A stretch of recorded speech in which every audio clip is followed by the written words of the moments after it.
جتنے بھی انبیاء گزرے ہیں قرآن مجید میں ان کا خلیفہ جو ہے وہ اللہ کی مرضی سے چنا جاتا ہے، اس کے بارے میں آپ کا کیا موقف ہے؟ اس کا میں جواب دوں گا تو پلانٹ ارتھ سے باہر جائے گا چھکا ماریں۔ جب نبوت ختم سب کچھ ختم، کون سا خلیفہ؟ جو حضرت ابو بکر عمر عثمان علی ہیں، یہ خلیفۃ رسول وہ والے خلیفہ نہیں ہیں جو انبیاء کے خلفاء ہوتے تھے۔ اگر حضرت امیر حمزہ زندہ ہوتے تو پہلا خلیفہ انہوں نے بننا تھا۔ حضرت عمر کو جناب علی کا داماد کہا جاتا ہے۔ تو میاں بیوی راضی کیا کرے گا قاضی؟ چھوڑیں یار، یہ غیر علمی باتیں ہیں۔ حضرت ابو بکر کو لے کر حضرت عمر اور جو وہ اپنی خلافت کا سلسلہ چلانے کے لیے اتنے پریشان نظر آتے ہیں، جبکہ جناب رسول خدا اتنا سلسلہ جناب آدم سے شروع ہوا رسول اللہ تک آیا، وہ اپنا خلیفہ ہی نہیں چھوڑ کے گئے، عوام منتخب کر رہے ہیں ان کا خلیفہ مشورے کے ساتھ، اور جتنے بھی انبیاء گزرے ہیں قرآن مجید میں وہ ان کا خلیفہ جو ہے وہ اللہ کی مرضی سے چنا جاتا ہے۔ جناب موسیٰ علیہ السلام کا خلیفہ، جناب زکریا علیہ السلام رو کے دعا کر رہے ہیں کہ مجھے ڈر ہے اپنے بھائیوں کا، کوئی میرا جو ولی ہے وہ مجھے دے دیں، تو اس کے بارے میں آپ کا کیا موقف ہے؟ اس کا میں جواب دوں گا تو پلانٹ ارتھ سے باہر جائے گا چھکا ماریں۔ مجھے بتائیں رسول اللہ سے پہلے خاتم النبیین آیا کون ہے؟ جب نبوت ختم سب کچھ ختم، کون سا خلیفہ؟ کسی کی اہلیت ہے کہ رسول اللہ کی پوسٹ کو سنبھالے ختم نبوت کے بعد؟ ختم نبوت کا مطلب کیا ہے؟ اب اللہ نے زمین پہ کسی سے بات نہیں کرنی، تو کس کی جرأت ہے کہ نبی کی سیٹ پہ بیٹھے آ کے، اور وہ غیر نبی ہو؟ نبی کی سیٹ صرف نبی سنبھال سکتا ہے، اور سب سے بڑا نبی خاتم النبیین، اس کی سیٹ غیر نبی کیسے سنبھال سکتا تھا؟ یہ مثالیں جب دیتے ہیں آپ اسے سمجھے۔ داؤد کا خلیفہ سلیمان ہو سکتا تھا نا، داؤد علیہ السلام خاتم النبیین نہیں ہے، اور ان کا بیٹا پیغمبر ہے، ختم نبوت نہیں ہوئی، تو پیغمبر کا خلیفہ پیغمبر۔ آپ پہلے مجھے یہ مثال دیں کہ انسانی تاریخ میں نبی نے غیر نبی کو کبھی خلیفہ کیا ہو، اس کی تو مثال ہی کوئی نہیں موجود، تو اب آپ کیوں ڈیمانڈ کر رہے ہیں کہ ابو بکر اور علی خلیفہ ہوں؟ یعنی کہ نبی نے اپنے خون سے خلیفہ چنا نا۔ نہیں، وہ بات آئے گی، میں پہلے آپ کو مثال ختم کر رہا ہوں، یہ مثالیں انبیاء کی دیتے ہیں۔ نبیوں کے بعد نبوت کا سلسلہ جاری تھا تو نبی کا خلیفہ نبی ہوتا تھا۔ پہلے کوئی تاریخ انسانی میں یہ ثابت کرے کہ نبی نے غیر نبی کو کبھی خلیفہ بنایا ہو؟ کیا علی نبی ہے؟ اس میں تو بس شاکی کوئی نہیں، تو پھر آپ ان کو کس نے خلیفہ تو رسول بنانا چاہتے ہیں؟ نبی علیہ السلام کا خلیفہ وہ ہوگا جو نبی ہو، کم از کم نبی ہو، اور میں اس سے اگلی بات کرتا ہوں، وہ کم از کم نبی ہو اور سیکنڈ ٹو پروفٹ ہو۔ یعنی حضرت ابراہیم اگر اس کے لیول کا کوئی بندہ ہوتا نا تو میں مانتا کہ وہ حضور کا خلیفہ ہوتا، لیکن ختم نبوت کے بعد کس طرح آپ کسی انسان کو، لہذا وہ مثال دینا، آپ اس مقدمے کو سمجھیں۔ یہ سب سے بڑا فراڈ ہے جو یہ لوگ کر رہے ہیں غالی شیعہ، کہ وہ مثالیں دیتے ہیں پرانی، یہ اس طریقے سے نہیں ہوتا، دودھ اور چونا برابر نہیں ہو جاتا۔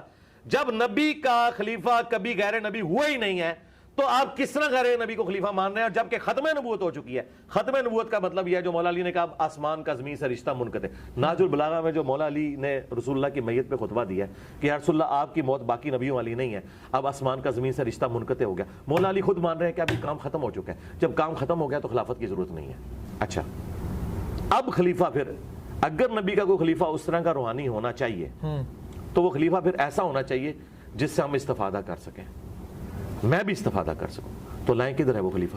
علم میں جناب امیر کا، جناب امیر ادھر سامنے موجود نہیں نا، علم میں جناب شجاعت میں، میری بات سنیں، بہادری میں، جنگ میں، آپ جتنے بھی اصحاب نکال لیں، یہ ساری باتیں آپ کی درست تھیں نبی علیہ السلام کی وفات کے وقت۔ میں آج پوچھ رہا ہوں کہ میں نے نبی علیہ السلام کے خلیفہ سے ملنا ہے، کدھر ہے وہ؟ اگر آپ کہتے ہیں وہ قبر میں ہے تو میں کہوں گا وہ اگر قبر میں ہے تو میں رسول اللہ کی قبر پہ کیوں نہ جاؤں، میں نے اس کی قبر پہ جا کے کیا کرنا ہے؟ تو جو بخاری میں حدیث ہے، نہیں وہ بعد میں آگا، پہلے آپ ڈاکٹرن کلیئر کرتے جائیں کہ مجھے تو اس خلیفہ کا فائدہ ہے کہ جو مجھے کہے کہ میں حضور کا ساتھی ہوں، یہ حضور سے میں نے سنا ہے تو یہ لو علی، یہ نوٹس بنا لو۔ مجھے اس طرح بھی بتانے والے 1300 سال پہلے قبروں میں جا چکے، اس کا مطلب ہے نبی کا کوئی خلیفہ نہیں ہے، لیکن میں آپ کو بتاتا ہوں نبی کا خلیفہ آج ہی موجود ہے، قرآن، یہ قیامت تک نہیں ختم ہوگا۔ تو نبی علیہ السلام کا خلیفہ ہے قرآن۔ جو حضرت ابو بکر عمر عثمان علی ہیں، یہ خلیفۃ الرسول وہ والے خلیفہ نہیں ہیں جو انبیاء کے خلفاء ہوتے تھے، یہ خلیفۃ الرسول ہیں صحابہ کے اجماع کے ساتھ آپ کے نظام حکومت کو بعد میں چلانے کے لیے۔ دین جو ہے وہ مکمل ہو چکا، اور اس میں یہ خلفاء بھی جو دینی فیصلہ کریں گے وہ قرآن و سنت میں پیش ہوگا، اور یہ قرآن میں لکھا ہوا ہے، جہاں سے آپ لوگ ایک ٹکڑا اٹھاتے ہیں وَأُولِي الْأَمْرِ مِنْكُمْ وَأُولِي الْأَمْرِ مِنْكُمْ، اگے بھی ٹرو نا، فَإِن تَنَازَعْتُمْ فِي شَيْءٍ فَرُدُّوهُ إِلَى اللَّهِ وَالرَّسُولِ۔ اولو الامر کہتے ہیں نا مولا علی کو، اولو الامر کہتے ہیں سنی ابو بکر کو، تو آگے کیوں آیا ہے کہ جب جھگڑا ہو جائے تو اللہ رسول سے فیصلہ کرواؤ؟ اس کا مطلب ہے کہ اولو الامر اس قابل نہیں ہے کہ وہ اللہ رسول کا سکسیسر ہو سکے اس اعتبار سے کہ وہ 100% کریکٹ ہو. کہا کہ جب تمہارا امیر سے جھگڑا ہو تو تم نے قرآن اور سنت سے فیصلہ کروانا. اگر قرآن و سنت کا خلیفہ ابو بکر عمر عثمان و علی تھے تو فیصلہ پھر قرآن و سنت سے ہی کروا رہے ہیں, اس کا مطلب ہے ان سے اختلاف بھی آپ کر سکتے ہیں. لوگوں نے کیا ہے, حضرت علی سے بھی اختلاف کیا ہے, حضرت ابو بکر سے بھی کیا ہے, عمر سے بھی کیا ہے. ختم نبوت وہ ٹائٹل ہے جس نے وہ ساری ایگزامپلز ختم کر دی جو پہلے تھیں کہ نبیوں کے خلیفہ نبی ہوتے تھے. بھئی نبی الاسلام کو تو اللہ نے ختم نبوت کے ساتھ یہی کہا ہے نا, ما کان محمد ابا احد من رجالکم, محمد تو مردوں میں سے کسی کے باپ نہیں ہے بلکہ وہ تو خاتم النبی. اس کا مطلب کیا ہے کہ کوئی بھی حضور کی اولاد میں سے مرد نہیں بنے گا کیونکہ وہ خاتم النبیین ہے. یہ بھی مطلب ہے اس کا. تو دوسری جگہ پہ قرآن یہ بھی تو فرماتا نا کہ حسن حسین ان کے بیٹے ہیں. نہیں, قرآن نہیں فرماتا, حدیثوں میں. ہاں جی وہ بیٹے ہیں نا, لیکن وہ بیٹے اس سینس میں کہ غیر پیغمبر ہے نا, پیغمبر تو نہیں ہے نا, ختم نبوت ہو چکی ہے. اس فرق کو آپ سمجھیں. حسین علیہ السلام بے شک بیٹے ہیں, سب کچھ ہے, نبی نہیں ہے. ختم نبوت کا تقاضا یہ تھا. اچھا میں آپ سے پوچھتا ہوں, حسین علیہ السلام سے تو زیادہ حقدار نبی علیہ السلام کی اپنی اولاد ہے, ابراہیم بن محمد. تو ان کی تو ڈیتھ ہوگی نا. ہوتی ڈیتھ کیوں ہوئی ہے؟ وہ قرآن میں ہے نا, ما کان محمد ابا احد من رجالکم ولکن رسول اللہ و خاتم النبیین. ختم نبوت کا تقاضا یہ تھا. اچھا میں تو یہ سمجھتا ہوں کہ اگر حضرت امیر حمزہ زندہ ہوتے تو پہلا خلیفہ انہوں نے بننا تھا, کیونکہ نبی الاسلام کی مبارک زندگی میں یہ جو آج مثالیں دی جا رہی ہیں نا کہ حضور کے مصلی پہ ابو بکر کھڑے ہو گئے, پھر لوگوں نے پتہ کیا کہنا تھا, یار دیکھو بدر میں آرمی چیف نبی الاسلام نے اپنی جگہ ان کو آگے بھیجا ہے آرمی چیف بنا کے. مولا علی آگے ضرور گئے لیکن آرمی چیف کے طور پہ نہیں, آرمی چیف کے طور پر امیر حمزہ, بدر میں بھی احد کے اندر بھی. تو لوگوں نے سیدھا سیدھا کہنا تھا کہ نبی الاسلام کے سکسیسر امیر حمزہ ہیں, خاندان قریش میں سے بھی ہیں, بنو ہاشم میں سے ہیں, ان کو چونا جائے, یہ ہو جانا تھا. لیکن ظاہر ہے کہ اللہ تعالیٰ کو کچھ اور منظور تھا. میرا خیال ہے یہ چیپٹر کلوز ہے, اس پہ ہم جتنی بھی پانی میں مدانی ماریں گے نا اینڈ دل وہی نکلنا. آخری کویسچن پھر آگے بڑھیں گے ہم کہ بخاری شریف میں جو حدیث ہے کہ میرے 12 خلفاء ہوں گے, 12 امام ہوں گے, تو یہ 12 وہ سلسلہ جو 30 سال تک چلتا ہے خلافت کا, خلافہ راشدہ کا. اس کے بعد نظام تقریباً درہم برہم ہو جاتا ہے. ایک چیز. دوسری چیز آپ نے کہا کہ یہ نظام بہت مضبوط تھا جناب ابو بکر سے جو شروع ہوا, اتنا مضبوط تھا تو تقریباً 4 سال 2.5 سے 4 سال تقریباً عرصہ جناب ابو بکر کا, 12 سال جناب عمر کا, کوئی 10-12 سال حضرت عثمان کا, اور اس کے بعد پھر کیا ہوتا ہے وہ سب آپ کے سامنے ہے. اتنی جلد اتنا مضبوط سسٹم کیسے زیر ہو گیا؟ سسٹم کیا سر, پولیٹیکل پورشن کولیپس ہوا ہے, باقی تو ترقی آج تک ہو رہی ہے. آج کا بادشاہ محمد رسول اللہ ہے. بے شک. کیوں ہے؟ پولیٹیکل گورنمنٹ کی وجہ سے نہیں, دلوں پہ راج کر رہے ہیں. انقلاب آ گیا ہے. آج چنگیز خان کا کوئی ماننے والا نہیں ہے, رومنز اور پرشینز کی کوئی لیگیسی نہیں چل رہی ہے. تو یہ ایک پورشن ہوا ہے, یہ اتنا رونا بھی نہ رویا کرے, صرف پولیٹیکل سسٹم کولیپس ہوا ہے. باقی نبی علیہ السلام کی جو مبارک دعوت آج جس طرح اپنے عروج کے اوپر ہے نا, انسانیت نے اتنا بڑا کبھی عروج نہیں دیکھا کہ پیغمبر کو گئے دنیا سے 1500 سال ہو گئے ہیں اور آج بھی 2 ارب لوگ اس نام کے اوپر اپنی جان دینے کے لیے تیار ہے. یہ بہت بڑی ایک انقلاب ہے. صرف پولیٹیکل سسٹم ایک آپ کہیں کہ اس کا ایک کمزوری اس میں آئی, فیلئر آئی, باقی تو اوورال یہ سارا معاملہ چلتا رہا. اور اس میں بھی چند ایک چیزیں تھیں جن کو آپ بات کر سکتے ہیں. اور جو دوسری بات آپ نے کیا کی تھی اس میں جو آپ نے سٹارٹ لیا تھا, ایک تو یہ بات میری امت کے 12 امام ہوں گے. 12 خلیفہ نہیں, امام نہیں ہے, امام نہیں, چلیں خلیفہ کا, خلیفہ ہے, خلیفہ کا. جی جی. نبی علیہ السلام نے فرمایا کہ یہ حدیث اگر آپ پوری پڑھیں تو آپ کو کلیئر ہو جائے گا. آپ نے فرمایا کہ بنو اسرائیل کے جو سیاست تھی وہ ان کے انبیاء دیکھا کرتے تھے, اور ایک نبی فوت ہونے سے پہلے دوسرے کو اپنا سیاسی خلیفہ بھی بنا کے جاتا تھا, اور وہ سارا نبی کو. میری امت میں یہ نہیں ہوگا. اس میں اب وہ والی بات میری سپورٹ ہوگی کہ نبی الاسلام کا سکسیسر کوئی نہیں ہوگا. آپ نے فرمایا کہ میری امت میں ایسا نہیں ہوگا, کوئی ختم نبوت ہو چکی ہے. البتہ خلیفہ ہوں گے اور بہت زیادہ ہوں گے, وہ چلتے رہے. اب یہاں پہ خلیفہ ان معنوں میں نہیں کہ آپ خلیفہ راشد کے معنوں میں, خلیفہ سے مراد ہے حاکم وقت, آپ اسے ملک کہہ لیں, بادشاہ کہہ لیں, ان معنوں میں ہے اس میں. یہ اپنی یعنی اس اصطلاح کے معنوں میں نہیں, لغت کے معنوں میں ہو رہا ہے. وہ جو آپ خلفائے راشدین 30 سال ہے نا, وہ اپنی اصطلاح میں جو اصل خلیفہ ہونا چاہیے آئیڈیلی وہ 30 سال کی خلافت ہے. اس کے بعد جو خلافت ہے وہ ملوکیت ہے. آپ اسے خلیفہ, تو میں نے کہا تھا آپ عمران خان نواز شریف کو بھی اگر آپ خلیفہ کہہ لیں, پرائم منسٹر کے معنوں میں 12 ہائی لائٹ کیے, وہ 12. نبی علیہ السلام فرمایا کہ 12 خلفات, وہ حدیث جو اس کے ساتھ آپ اس کو جوڑیں. نبی علیہ السلام نے فرمایا کہ 12 خلفاء تک اسلام کا جو یہ والا ایک سسٹم ہے یہ غالب رہے گا, اور وہ 12 کے 12 قریش میں ہوں گے. ان 12 کو نبی علیہ السلام نے خلیفہ راشد نہیں کہا, وہاں 12 خلفاء کا ذکر ہے. ٹھیک.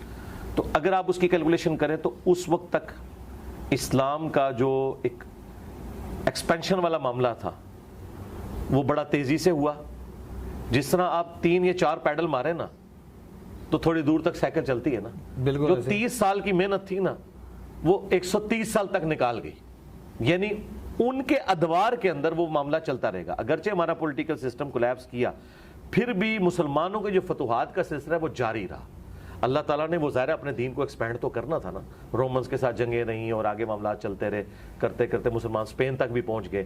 یورپ بلکہ وہ ایک صرف جنگ ہار گئے تھے فرانس والی, ادروائز تو یورپ بھی پورا مسلمانوں کے پاس آ گیا تھا. تو یہ سارے کا سارا معاملہ چلتا رہا. تو ان معنوں میں یہ ایک تشریح ہے. اس میں ان خلفاء کی تعریف نہیں ہے بلکہ ان کے دور کی تعریف ہے کہ ان کے دور تک اسلام کا غلبہ رہے گا. کیونکہ دوسری جگہ آ گیا کہ 30 سال تک خلافت راشدہ, اس کے بعد کاٹ کھانے والی ملوکیت. وہ خلافت ہے لیکن ملوکیت والی خلافت ہے. دوسرا حافظ ابن کثیر, ابن تیمیہ اور باقی لوگ اس طرف بھی گئے ہیں کہ یہ 12 خلفاء کنزیکٹیو نہیں ہوں گے.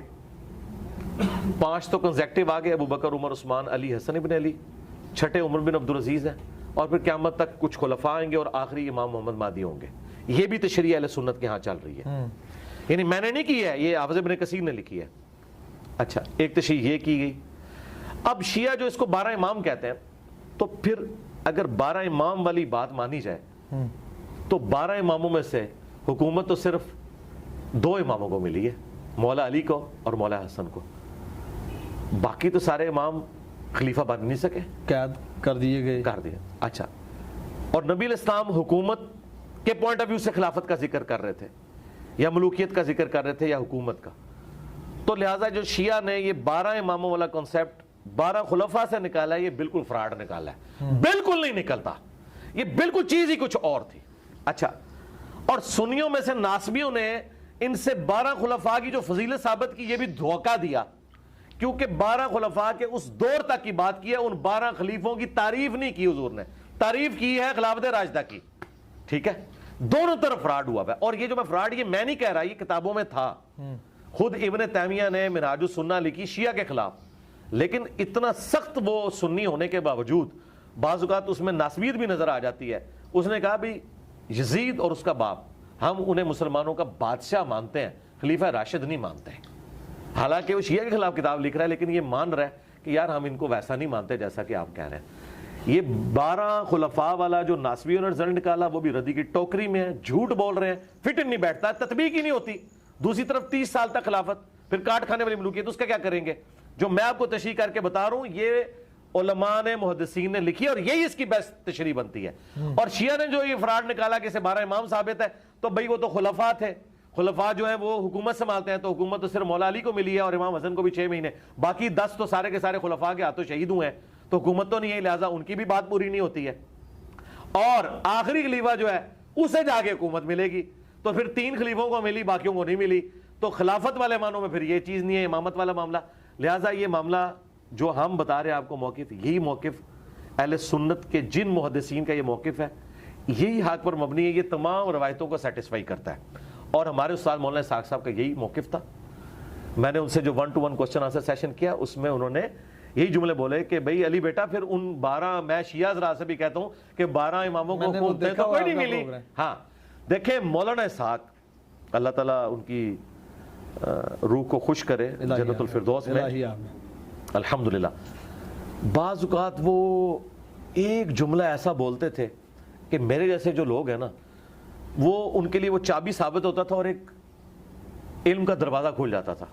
انہوں نے میرے انٹرویو میں کم از کم 15-20 بار دیکھ چکا ہوں ان کی وفات کے بعد. ہر دفعہ میں سنتا ہوں نا, میں کہتا ہوں یار یہ جو مولانا نے جملہ بولا, اچھا وہ مجھے فیل ہوگا, ہر بندے کو نہیں فیل ہوگا. اچھا, انہوں نے غدیر خم کی حدیث پہ شروع میں ایک جملہ بولا کہ علی بیٹا جو تم نے کہا نا کہ نبی علیہ السلام کا وسیع قرآن ہے, میرا یہی نظریہ ہے, کیونکہ حجۃ الوداع پہ آپ نے قرآن چھوڑا. اور میں اس میں ان کا, میں اپنے شیعہ دوستوں سے بھی کہتا ہوں کہ حجۃ الوداع پہ اعلان غدیر حضور نے کیوں نہیں کیا جبکہ پوری دنیا کے لوگ جمع تھے. آپ وہاں اپنا خلیفہ چھوڑتے, وہاں تو آپ نے قرآن کی بات کی ہے جو صحیح مسلم میں 2950 ہے. سنت والی روایت تو دور کی کتاب تاریخ میں ہے, آتا قرآن وہاں علی بن ابی طالب موجود بھی نہیں تھے نا, اس وجہ سے. اچھا, تو وہ انہوں نے بڑا پیارا جملہ کہ وہ موقع حضور نے کیوں ضائع کیا. انٹرنیشنل گیدرنگ تھی, سارے لوگ تھے, آپ اعلان کر دیتے. یہ غدیر پہ آپ نے کیوں کیا, آپ نے وجہ بتائی اس کو. جو مولانا اسحاق نے بولی, میں اس کو ایکسپلور, انہوں نے کہا کہ غدیر پہ صرف اہل شام تھے اور اہل مدینہ تھے, باقی سب جا چکے تھے. اور اہل شام نے مولا علی کی خلافت کا انکار کرنا تھا اور جنگیں ان سے لڑنی تھی. اہل مدینہ مظلومین ہونے تھے, انصار مدینہ, ان کے اوپر یزید نے چڑھائی کی. بیسیکلی نبی علیہ السلام نے غدیر خم پہ یہ جو کہا نا, میں اہل بیت کے معاملے میں تمہیں اللہ کا خوف دلاتا ہوں, آپ یہ بتا رہے تھے کہ میرے ساتھ, میرے اہل بیت کے ساتھ میرے بعد برا سلوک نہیں تم نے کرنا, جو تم نے واقعہ حرہ میں کرنا ہے, جو صفین میں تم نے کرنا ہے. اہل شام والوں کو, شامیوں کو ڈرایا تھا. یہاں خلافت کا اعلان مقصود نہیں تھا. اور باقی تو میں نے آج جتنے دلائل رکھ دی ہیں کہ نبی علیہ السلام خاتم النبیین ہے, تو بھئی خلیفہ کہاں سے لائیں؟ کم از کم نبی چاہیے, ہاں, یا پھر نبی کے لیول کی کوئی چیز چاہیے تو وہ قرآن ہے جو بالکل واقعی غیر مخلوق ہے. تو یہ آپ بات سمجھیں مولانا اسحاق سے. اور ایک اور آپ تحفہ لے جائیں آج آپ کے کیمرے میں, بسم اللہ. دیکھیں شیعہ نے اتنا بڑا ہنگامہ کھڑا کیا کہ آیت مباہلہ کے موقع پر نبی علیہ السلام اپنی باقی بیٹیوں کو کیوں نہیں لے کے آئے. اس سے انہوں نے باقی بیٹیوں کا انکار کیا. حالانکہ آج کا سب سے بڑا غالی شیعہ یاسر الحبیب, جو حضرت عائشہ کے اوپر قنوت نازلہ پڑھتا ہے نعوذ باللہ, اتنا غالی خبیث رافضی ہونے کے باوجود وہ کہتا ہے کہ جی بیٹیاں چاہ رہی تھی, وہ بھی مانتا ہے. تاریخ میں ہے. اچھا دیکھیں, نہیں میں دیکھیں شیعہ میں اتنے ہارڈ لائنر جو حضرت ابوبکر عمر عثمان کو منافق کہیں, وہ بھی کہیں نہیں بیٹیاں چاہ رہے ہیں, تو اس کا مطلب ہے یہ بات تگڑی ہے. یہ میں شیعہ کے لیے بات کر. اچھا, اب یہ مذاق اڑانے والی بات ہے, کیا وہ باقی 3 بیٹیاں اس وقت زندہ تھی مبالغے کے وقت؟ نہیں, وہ تو اس سے پہلے فوت ہو چکی تھی, تو قبر سے نکال کے تو نہیں لانا تھا نبی علیہ السلام نے. تو یہ اعتراض کتنا باطل ہے. اب یہ جگہ جگہ جو یہ اعتراض کرتے ہیں, تو شیعہ علماء دوسری تو کہتے ہیں ہم تاریخ کے بڑے ماسٹر ہیں, ہمیں پتہ ہے کہ جی غدیر خم 18 ذوالحجہ کو ہوئی اور فلانی چیز فلانی تاریخ میں ہوئی. ایون انہوں نے آج تک تاریخیں ساری یاد رکھی ہوئی ہیں. ٹھیک ہے جی, 8 شوال کو جو ہے وہ بقیع غرقت قبرستان کو گرا دیا گیا, اتنا کچھ انہوں نے یاد رکھا ہوا ہے. یہ ان کو تاریخ بھول جاتی ہے صرف سنیوں کو نیچا کرنے کے لیے. باقی 3 بیٹیاں کتنے سن باقی, اور بھائی فوت ہو گئی سن, کوڑ مار دے, جھوٹ بول دو, تو یہ آپ جھوٹا الزام لگا رہے ہیں, فوت ہو گئی ہیں, تو پھر یہ الزام بنتا ہی نہیں. اچھا, مولانا اسحاق نے ایک پھکا اس میں دیا. انہوں نے کہا کہ وہ بیٹیاں تو ہوگی تھی فوت, اور تم کہتے ہو کہ اہل بیت صرف یہ 5 بندے ہیں, نبی علیہ السلام کے ساتھ 4. کون سے؟ حسن, حسین, فاطمہ اور سیدہ فاطمہ سلام اللہ علیہا. اگر تمہاری یہ لاجک ہم مان لیں تو علی کی ایک اور بیٹی بھی تھی اس وقت. کون سی؟ زینب, حضرت زینب. ان کو مباہلے میں کیوں نہیں لائے؟ کیا اہل بیت سے خارج کر دیا؟ یہ پھکا ہے, پلانٹ ارتھ سے باہر پھینکا چھکا مولانا اسحاق نے. اگر زینب مباہلے میں نہیں آئی, حضرت علی کی بیٹی, حسن و حسین کی بہن, تو کیا وہ اہل بیت سے خارج ہو گئی ہیں؟ حالانکہ تھیں, قبر سے نہیں نکالنا. استنباط حدیث قصاص سے بھی تو کیا جا سکتا ہے. سرکار چھوڑے, اب بات آگے چلے گی نا, بات آگے چلے گی, مل رہی ہے نا اس کے اور ساتھ. سرکار بات کوئی اور ہو رہی ہے. بات یہ ہو رہی ہے کہ حسن و حسین کے بہن بھائی اہل بیت ہیں کہ نہیں, پہلے یہ بتائیں.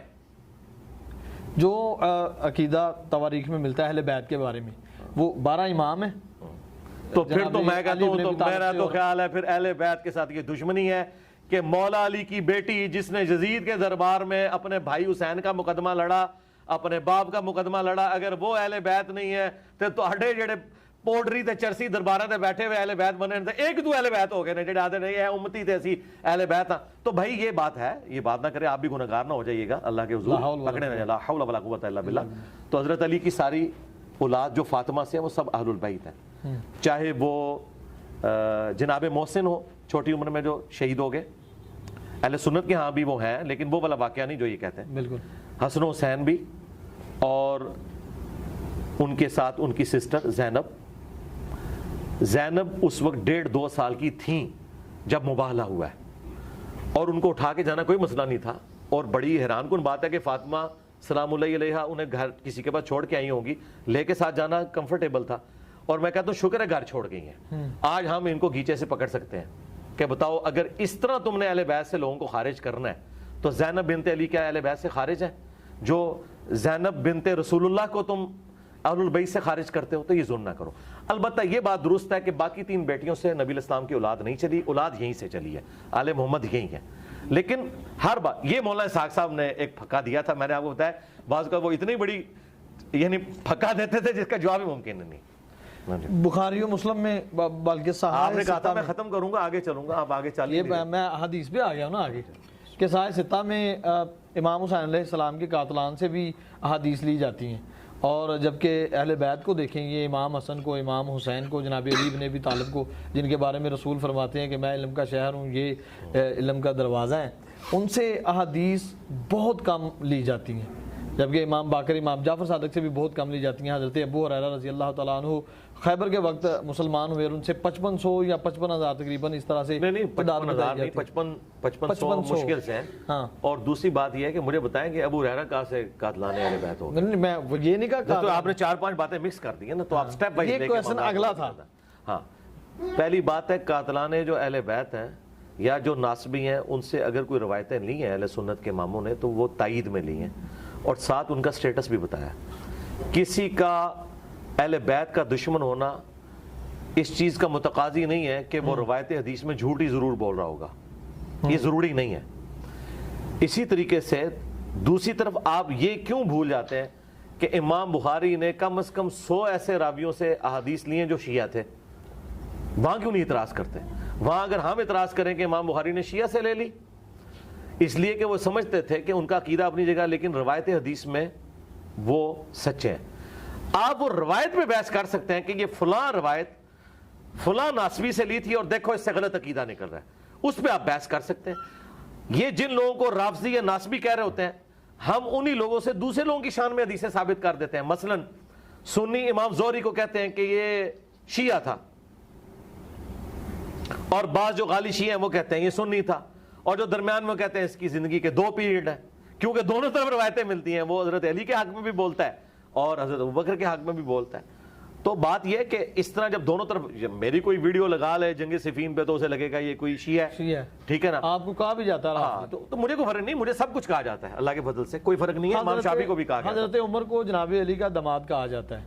جی بالکل ٹھیک ہے, یہ تو ثابت ہے, شیعہ کی کتابوں سے ثابت ہے. کیسے کہ ام کلثوم ان کے عقد میں تھی, شیعہ کی کتابوں سے ثابت ہے, اور بڑے سخت الفاظ میں. وہ تو بلکہ تعویل کرتے ہیں کہ یہ زبردستی معاملہ ہوا تھا. یہ وہ نہیں, میں نے اہل سنت کی کتاب میں بذات خود ان گناہگار آنکھوں سے پڑھا کہ حضرت عباس جناب رسول خدا کے چچا رضی اللہ تعالیٰ عنہ, انہوں نے فرمایا کہ علی آپ مان جائیں, آپ کو پتہ ہے کہ عمر کتنے سخت ہیں. جی ہم ان روایتوں کو بالکل غلط کہتے ہیں, ہم ان روایتوں کو صحیح مانتے. دیکھیں اس طرح کی روایتیں اہل سنت کے ہاں بھی آئی ہوئی ہیں جو گھڑی گئی ہیں. جو ایگریڈ اپون چیز ہے وہ یہی ہے جو صحیح بخاری میں ملتا ہے کہ ام کلثوم سیدنا عمر کی بیوی تھی, اور حضرت علی سے جو رشتہ مانگا تھا وہ اہل البیت سے اپنی نسبت بنانے کی وجہ سے مانگا گیا تھا, یہ زبردستی نہیں ہے. مجھے بتائیں حضرت عمر فاروق رضی اللہ تعالیٰ عنہ نے تو وہ سٹیٹس انجوائے کیا ہے کہ اوپر خدا اور نیچے عمر تھے, تو ان کے لیے گن پوائنٹ پہ یہ حرکت کرنا اور پھر اہل بیت کے ساتھ کرنا کہ مسلمانوں کی گالیاں کھائیں, یہ کون بیوقوفی کرے گا؟ یہ ایسی بات کی فٹنگ نہیں بیٹھتی. ایج ڈیفرنس جو وہ جناب ایج ڈیفرنس کوئی مسئلہ نہیں میرے بھائی, ایج ڈیفرنس کوئی مسئلہ نہیں, یہ آپ کے مسئلے ہیں. اگر عورت بالغہ ہو ایج ڈیفرنس کوئی نہیں ہے. مجھے بتائیں نبی علیہ السلام اور سیدہ عائشہ کا ایج ڈیفرنس نہیں ہے؟ اہل سنت میں ان کی 7 سال تقریباً عمر بتاتے ہیں. شیعہ کتنی بتا دیتے ہیں؟ 17 بتاتے ہیں. 17 سال بتاتے ہیں. 17 تو 17 اور 52 میں آپ کو فرق نہیں نظر آئے گا؟ 17 30 51 ہوتا ہے. بالغ تو ہوں گے نا. اور نہیں سرکار, بالغ تو وہاں بھی ہے نا. ہم تو کہتے ہیں عرب میں 9 سال کی بچی بالغ ہو جاتی تھی, یہ تو ایک پورشن ہے نا. غیر مسلم کہتے ہیں کہ ایک ڈیفرنس بہت ہے. تو 17 30 51 حضرت عائشہ جو ہیں وہ اپنی عمر میں سیدہ فاطمہ سے بھی چھوٹی تھی, تو اعتراض تو ابھی بھی اپنی جگہ موجود ہے. تو ہم اس کو اعتراض بنائیں گے؟ چھوڑیں یار, یہ غیر علمی باتیں ہیں. اگر نبی نے کسی عورت کو بیوی کے طور پر چوز کیا, ایک ڈیفرنس کتنا بھی ہے, اور وہ عورت راضی ہے, تو تیسرے بندے کو کیا تکلیف ہے؟ یہ آج کے دور کے مسئلے ہیں. یہ تب ہو جب کوئی زبردستی معاملہ ہو, پھر ہم کہیں گے. مجھے بتائیں یہ کون سا قاعدہ قانون ہے کہ مرد و عورت کی اتنی ایج ڈیفرنس, مثلا ہمارے پنجاب کے معاشرے میں کہتے ہیں جی 6-7 سال کا ڈیفرنس ہو. آج کل تو وہ ختم ہو چکا ہے, اب تو کلاس فیلو ہوتے ہیں ایک عمر کے ہوتے ہیں, اب کدھر گیا وہ ڈیفرنس؟ بلکہ کئی تو عمر میں بڑی ہوتی ہیں 1-2 سال, اور یہ سارے معاملات ہوتے ہیں. اور پھر وہ اس کا اینڈ رزلٹ یہ ہوتا ہے کہ 10 سال کے بعد وہ بیوی ماں لگنا شروع ہو جاتی ہے, کیونکہ مرد تو اتنی جلدی بوڑھا نہیں ہوتا. پھر پرانے لوگوں کی ان کو بات یاد آتی ہے, نہیں 7-8 سال کا ڈفرنس ہونا چاہیے. یہ سارے کے سارے معاملات. تو مجھے بتائیں, یہ ہر جگہ اپنی اپنی نارمز چل رہی ہیں. عرب کے ملکوں میں آج بھی کوئی معیوب نہیں سمجھا جاتا. معیوب چیز یہ ہے کہ کوئی شخص زبردستی کسی کے ساتھ کوئی معاملہ کرتا ہے اور کوئی بدکاری والا معاملہ کرتا ہے. شادی مطلب میاں بیوی راضی, کیا کرے گا قاضی. میرے دوستوں نے یہ ویڈیو مکمل دیکھ لی, تو کیسی لگی آپ کو ویڈیو؟ امید کرتا ہوں کہ آپ کو اچھی ویڈیو لگی ہوگی. آپ کے علم میں اضافہ ہوا کہ نہیں ہوا, آپ ہمیں کمنٹس کر کے بتائیے گا. اور ایسی اچھی ویڈیو دیکھنے کے لیے ہمارے چینل کو سبسکرائب کیجیے گا. اوکے, اللہ حافظ.